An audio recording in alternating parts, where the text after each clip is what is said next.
What's up everyone, my name is Alpha and today we're back with another Pokemon challenge video. Today we're on Pokemon Omega Ruby and today's challenge will be, can I beat Pokemon Omega Ruby Hardcore Nuzlocke using only shiny rock type Pokemon? Now this challenge is actually quite difficult, I'm not gonna lie. It is not my first attempt at all. We'll get to there and explain that in a little bit. But the basic rules are on screen right now. It's essentially our Hardcore Nuzlocke. And finally, the most important rule of each of my Pokemon challenges. Each of my Pokemon will be nicknamed after you guys in the comments. Here are the nicknames I picked up for this challenge video. If you guys want to be nicknamed after a future Pokemon in my future challenge video, just drop it in the comments and hopefully I'll pick yours. And while you're down there, please don't forget to leave a like and comment down below some challenge ideas and subscribe if you guys are not already. We're running through the intro quickly so we get into the video quicker. So firstly, to start off, there is no rock type Pokemon until we beat the first gym of the game, so we have to speed through that. And unfortunately we have to speed through like 1/8 of the entire game because, you know, all the first parts until we get into Dewford Island. Once we get into Dewford Island, there is Granite Cave that we're able to go into, and with a 5% encounter rate we can get our first rock type Pokemon in here. Unfortunately, if we get a rock type Pokemon here now, we cannot get another one later, so we have to find ourselves a shiny Geodude and we have to forfeit an Aeron. For now, we could get the evolutions later, but Geodude is the only Pokemon we can get at this point in the game, so we're gonna catch ourselves a shiny Geodude, add it to our team, and move on to the second gym of the game, our first gym for this challenge video. And unfortunately, this is not the first attempt of doing this. I've done multiple attempts where Brawley just somehow does damage to me and actually knocks me out, and I don't get strong enough magnitude rolls against this Machop. As you see, the Karate Chop does a lot of damage to me. Luckily, magnitude does over half to him, and then I'm able to get another one off him. Unfortunately, he leers me, so this Makuhita has a high chance of just arm thrusting and knocking me out. I get a low roll on the magnitude on the following turn, he knocks me off, and lucky enough in the following turn I do get a magnitude strong enough to knock out the Makuhita, avoid any more damage, and we're able to beat Brawley. Finally, that took a long time. But luckily enough, we beat Brawley and we can move on. Now, this next part in this game, we have to hopefully beat down May. And that's one of the harder fights before the next gym of the game. Once we head into the next gym of the game, we're going to face off against Watson next. Watson is going to be the electric type gym leader in the game. And we'll start the battle off against him using my Geodude. After this fight, things get a little easier and we get some new Pokemon. But we just have to get through this gym. Luckily enough, we're a rock type, but we're part ground type as well. So we're basically able to wall out most of Watson's team. So we're able to Magnitude and knock out the Magnemite pretty easily, even though it has 30. And then his next Pokemon will be a Magneton. Luckily, it does not have Flash Cannon. If it had Flash Cannon, this could have been really bad. But luckily enough, we're able to Magnitude once, knock out the Magneton, and then finally knock out the Voltorb. And we're able to beat down Watson without any issues at all. Now the level cap jumped to 28, and that is pretty useful for us as Geodude is able to evolve into a Graveler soon, and also we're able to head into the Fiery Path, and in the Fiery Path we're able to catch ourselves our next Pokemon.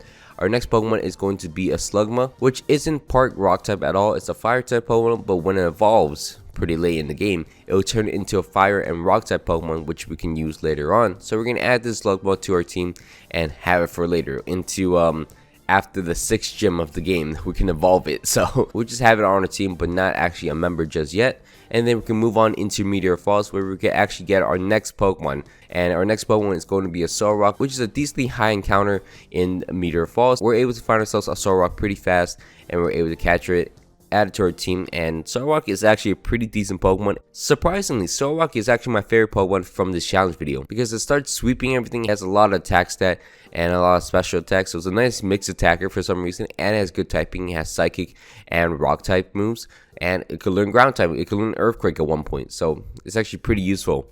But from there, we're going to move on into the 4th gym of the game. We're going to face off against Flannery next. Flannery is going to be the fire-type gym leader in the game. And we're going to start the battle off against her using my Solrock. And Solrock has Rock Slide and it's a pretty decent move. And it's going to knock out the Slugma in one turn. Next up, she switched out into Numel, which also gets knocked out in one turn against my Solrock, which is kind of funny. And her final Pokemon will be a Torkoal, which I do flinch on the first turn. And that was the end of the battle. 4 turns, no damage at all. We beat Flannery down pretty easily with our Solrock. And then from there, we can move on into the desert of the game. We can move out into Route 14, I believe. And we have to get the Root Fossil. We can't get the Claw Fossil. I wanted the Claw Fossil, but we have to get the Root Fossil. And then we have to go back into Rustboro City. And in Rustboro City, we have to revive our Fossil into a Laleep, which is going to take a little bit. We have to soft reset every single time until we get a shiny Laleep. Don't mind the cradily in the bottom right. I just had the PNG on my computer for it, so it's just popping up on accident. But we eventually do get ourselves a shiny Lily, which looks like a cradily, which is kind of funny. But now that we have this Pokemon, we can add it to our team, and it's Park Grass and Park Rock, which is pretty good. And we can move on and face off against the next gym leader in the game. We can face off against Norman next. Norman is going to be the Norm type gym leader in the game, and we can start the battle off against him using my Graveler. Now Graveler gets Yawn in the first turn. I'm just trying to do some chip damage against the Slacking, but I switch in between my Lily and my Graveler to get a Confuse Ray off against him and absorb the Yawn from the Slacking. And then just in between switching, eventually I am able to Magnitude knock out the Slacking as it hits itself in confusion, and we're able to knock him out. His next Pokemon will be a Vigoroth, which I'm able to just Magnitude down. Pretty simple. He's going to use the Hyper Potion. It's the only Hyper Potion in his arsenal, so he doesn't have it for his Ace Slacking later on. And then once his Ace Slacking comes out, he doesn't do enough damage against my Graveler, which Magnitude 7 does no damage, and Magnitude 6 does no damage, but Magnitude 8 does a lot of damage. Doesn't make too much sense. What's the power ranges between magnitudes? I know magnitude 10 is actually stronger than an earthquake. I just want to know the power differences in the magnitudes. But from there, we can move on and get a free legendary Pokemon, which is the best part of all Pokemon games, where you're just given legendary Pokemon. But we're not going to use it on our team, obviously. We can move out and face off against the 6th gym leader in the game. We're going to face off against Winona next. Winona is a flying type gym leader, and since we're a rock type based team, her team is pretty trash. So we're going to rock slide into her Swallow to knock her out in one shot. And then she switched out to her Ace Pokemon immediately, and I'm going to rock slide and one shot her as well. I have a Hearthstone on, so it boosts rock type moves. That's why Solrock is just destroying everything. As you can see, I also Psychic into the Skarmory and then Overheat to knock him out. Solrock is such a great Pokemon. Its coverage is so nice. And from there, she can switch out into a Pelipper, which gets annoying. She Water Pulses, confuse me. I have the Ancient Power and Giga Drain it. And eventually, I am able to whittle down and knock him out. As my Giga Drain actually heals enough of my HP, which allows me to Ancient Power and knock him out. And I don't want to learn Stone Edge on my Solrock because I think Stone Edge is less reliable than Rock Slide, even though it does more damage. So I'm going to keep Rock Slide on my Solrock for now, as I think it's a better move. And from there though, now our level cap jumps up to level 45, so we evolve our Slugma into a Mad Cargo, so we have 4 members finally, and we can move out into the Safari Zone. In the northwest corner of the Safari Zone, we're able to find ourselves our next shiny Pokemon. Our next rock type Pokemon will be a Rhyhorn. Rhyhorn is not that rare of a Pokemon in the Safari Zone. We're able to find ourselves a shiny Rhyhorn pretty quickly, and we'll add it to our team as our 5th Pokemon of the game. And then we can move out and face off against the Team Magma Grunts over here, clear through them pretty easily, and also beat down Courtney. And from there, we can move out and face off against the 7th gym leader in the game. We have face off against Tate and Eliza next. Tate and Eliza will be the Psychic type gym leaders in the game, and we'll start the battle off against them using my Rhyhorn and my Cradily. Now, unfortunately, I made a bad mistake of targeting the wrong Pokemon. I should have double attacked one side, especially the Solrock, because I'm going to attack the Solrock using my Rhydon and attack the Lunatone using my Cradily. Does a lot of damage to both of them. Do not knock out any of them, as the Solrock takes in sunlight and is about to Solar Beam one of my teammates. So I switch out into my Mad Cargo to absorb the Solar Beam, which is pretty lucky. And then from there, we just got to target down the Lunatone, and we easily beat down Tate and Eliza since they only have 2 Pokemon. But that could have went pretty badly. Could have lost one of my Pokemon really easily. But we're able to beat them down and move out and face off against Maxie next. Maxie is not a tough fight at all. Start the battle off against Maxie using my Rhydon. Rhydon's gonna hammer on one shot the Mighty Anna pretty easily, and then the Weezing comes out. It's gonna explode on me. I have an Eviolite on, and Rhydon's not taking any damage at all. As you see, Strength is going to knock down the Crobat easily as well. And then Maxie's final Pokemon will be a Camera, which I switch out into my Solrock, which unfortunately gets Yonda, so I'm forced to be put to sleep. But I thought he couldn't do any damage to me. He's gonna Rock Slide me, do over half to me, but I do a risky play where I'm pretty sure I wake up after 3 turns. So I'm going to Earthquake, knock out Camera up, and then finish off against Maxie. Because none of my Pokemon can switch into the Rock Slide, so I just knew my Solrock would wake up. So it might be a risky play, but I think it's pretty calculated. From there, we're going to face up against Groudon next. Primal Groudon is probably one of the best Pokemon ever made. So this is going to be a difficult fight. I start the battle off against the Primal Groudon using my sturdy Graveler, which luckily enough takes a Lava Plume pretty well, doesn't get a burn. Then I'm gonna Earthquake and switch out into my Solrock next, as Solrock can basically take every move against the Primal Groudon, so we're able to Earthquake into him, 3-shot him. which luckily enough he did rest off, so I'm able to just earthquake him down. He wakes up and earthquakes me, so what a waste of a battle. We're able to beat down Primal Groudon and move on into the 8th gym of the game.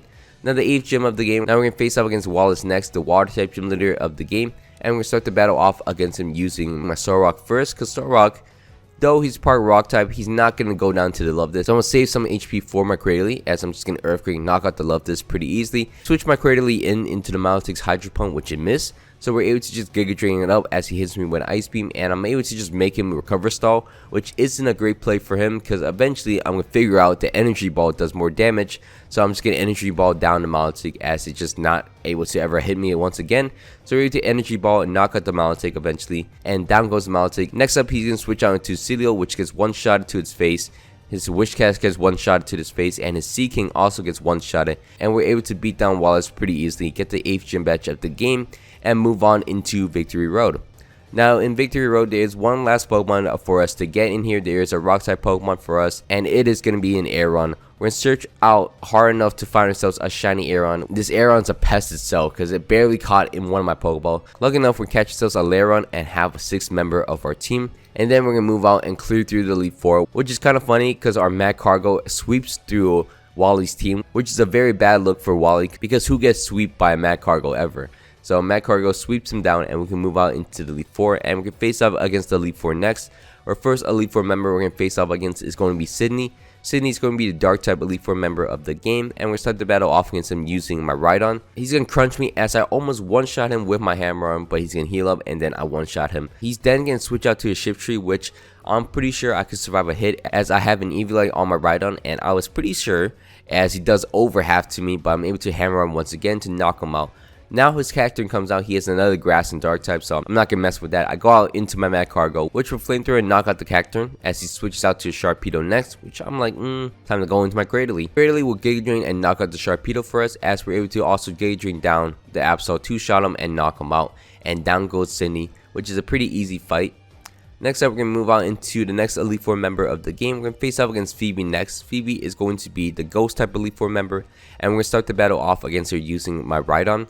Rhydon is going to Earthquake into the Dusclops, and it's going to curse itself, and it's going to knock itself out, which is, okay, we'll take that. As she switches out to her Dusknoir. Her Dusknoir doesn't do enough damage against my Rhydon, which I'm able to just Earthquake in against him, and I outspeed him. So I take an Ice Punch very easily, and another Earthquake would knock out the Dusknoir. I go down to pretty low HP with the curse, so I have to switch out against the Sableye into my Graveler, which will take Foul Plays pretty easily. I'm able to Earthquake him, but I'm forced to switch out into my Aggron next. Aggron will Earthquake and knock out the Sableye for us, which is nice. And then her next Pokemon will be a Bayonet. Unfortunately, it Will-O-Wisp me, so I'm burnt, but I stayed in, and eventually I am able to knock him out. And then her final Pokemon will be another Bayonet. It doesn't have Pursuit, luckily, so I can switch out into my Cradily and dig a Giga Drain up against the Bayonet to knock him out. And we're cleared through the second Elite Four member of the game. We can move on and face off against Glacier next. Glacier will be the Ice type Elite Four member of the game. We're going to start the battle off against her using my Aggron. Obviously, it's my Steel type. Steel and Rock type. It's going to Iron Tail into the Glalie to knock it out in one shot. She then switches out to a Walrein next, which I'm pretty sure I could survive an attack. Pretty risky of me. I'm not too sure why I try to stay in, but I'm going to stay in and double edge it. Lucky enough, I do have Rocket, so it doesn't do any Rico damage. I switch out into my Cradily next, and I was hoping Giga Drain would knock him out in this range. It did not knock him out, and I avoided a Blizzard, luckily. But from there, I have to Ancient Power and Giga Drain it down, and I avoid another Blizzard. But unfortunately, her Walrein actually connects with a Blizzard, does enough damage to me, which will 2-shot me. Luckily enough, I do enough damage to her with Ancient Power to knock her out, and we're able to knock down the Walrein, and we can move on. I don't know why Giga Drain does so little damage. I thought Giga Drain was a really good move. Apparently, it's not a good move on my Cradily, but I'm going to switch out my Cradily into my Solrock against the Frostlass, which gets Confused Ray, and then it never hits any move. It misses Rock Slide, it hits itself in Confusion, gets hit with an Ominous Wind, and then I got to switch out. I switched out to my Mad Cargo next because it's the only viable Pokemon left on my team. I'm going to Flamethrower into the Frostlass, which will knock him out, luckily enough. And then her next Pokemon will be another Frostlass, and we're able to Flamethrower it down and knock him out. And then her final Pokemon will be a Glalie. I switched out into my Rhydon, which I thought I could take a Freeze Strike. I could take another Freeze Strike, but I missed my Stone Edge. So I had to switch out back into my Mad Cargo, and luckily enough, it survives the Freeze Strike. and unfortunately it doesn't outspeed the Glacier, but I survive the Glacier's free share once more with 9 HP, and I'm able to knock out the Glacier, and we're able to beat down Glacier and move on into the next Elite Four member. Ooh, this 0 death run, I was thinking about it. I was like, this is so close to a 0 death run. I just need to get past the last 2 Elite Four members. Next up, we're going to face off against Drake next. Drake is going to be the Dragon type Elite Four member. We're going to start the battle off against him using my Aggron. I don't have a rock type move, so I have the double edge into the Altaria. If we're not able to really knock out the Altaria, we're going to Metal Sound it first and then switch out to my Soul Rock, which will Psychic and knock out the Altaria for us, which is nice. And then we're just going to stay in against the Flygon, just getting 3-shot down the Flygon, as you can see. And we avoid any damage for us as well. Next up, Drake's going to switch out into his Kingdra, which I go out to my Cradily. Cradily was about to 1v1 down the Kingdra, but I got Yawn, so I switch out to my Rhydon to bait in some more Surfs. It eventually works, so I'm eventually able to Confuse Ray down the Kingdra and Ancient Power it down, and eventually knock him out pretty easily. His next Pokemon is going to be a Salamence, which is kind of funny. He misses both his Dragon Rushes against me, so I'm able to Stone Edge him and knock him out in one shot. His next Pokemon will be a Flygon, which I just stayed in against. I'm just going to Strength and Stone Edge and knock out the Flygon for us. And we end up beating Drake without losing a single Pokemon. Now we move into the Champions Room. We don't have a single death on our team. We don't have anything going wrong for us so far in this challenge video. So we got to face off against Steven Stone. We just got to beat Steven Stone and we have flawless run once again. We're going to start the battle off against Steven Stone using my Magcargo against his Skarmory. We're in Lava Plume hoping for a burn to knock out his Skarmory in one shot. Does not work out, but it actually works out better. He's going to waste one of his full restores against my Magcargo, which is nice. He then is going to switch out to his Aggron next. I decided to switch into my Soul Rock to avoid the Earthquake and then double into my Aggron to avoid the Iron Tail. And I'm able to survive an Earthquake against him, as you can see, luckily enough. And I'm able to Earthquake down the Aggron and knock him out. He then switches out to his Claydol next, which I am going to switch out into my Cradily to Giga Drain him and knock him out. I mean, works out. He then goes out to his Armato, which I'm getting Ancient Power and knock him out pretty easily. His next Pokemon will be a Cradily, which I am going to stay in and just Confuse Ray him now. I switch out to my Magcargo. Might be a risky play. He Confuse Ray me, so I'm going to Shell Smash up. I'm going to Shell Smash up twice, but unfortunately, he snaps out of confusion and Ancient Powers me, which is unfortunate. My Magcargo goes down because I got too risky because I wanted to one-shot down the Metagross because I knew I needed to sweep down the rest of his team or the Metagross will for sure knock down one of my members on my team. So unfortunately I went for the risky play, but it didn't work out. I needed to do that to get the flawless run, but unfortunately it didn't work out in the end at all. But I'm able to Giga Drain down and knock out the Cradily. And then his final Pokemon will be a Metagross. I decided to stay in, hoping he just goes for a Bullet Punch and not a Meteor Mash. He does go for a Bullet Punch. My Cradily also goes down, which is unfortunate because Cradily has been a huge member of my team. From there, I'm going to switch out into my Aggron, which I know can survive a Meteor Mash.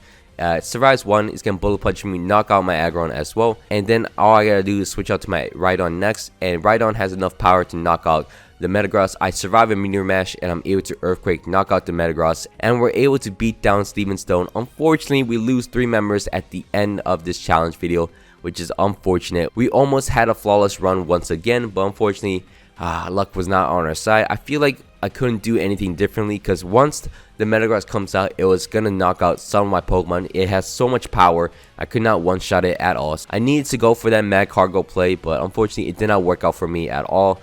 And I don't think +2 would outspeed the Metagross. I need a +4 for sure, but unfortunately it didn't work out. But we still beat the challenge video. I hope you guys all enjoyed this video. Thanks so much for watching all the way to the end. It's been fun to make this shiny rock type hardcore Nuzlocke for you guys. If you guys can, please leave a like and subscribe to the channel if you guys are not already. My name has been Alpha. Hope you guys all had a great day, and I'm out. Peace.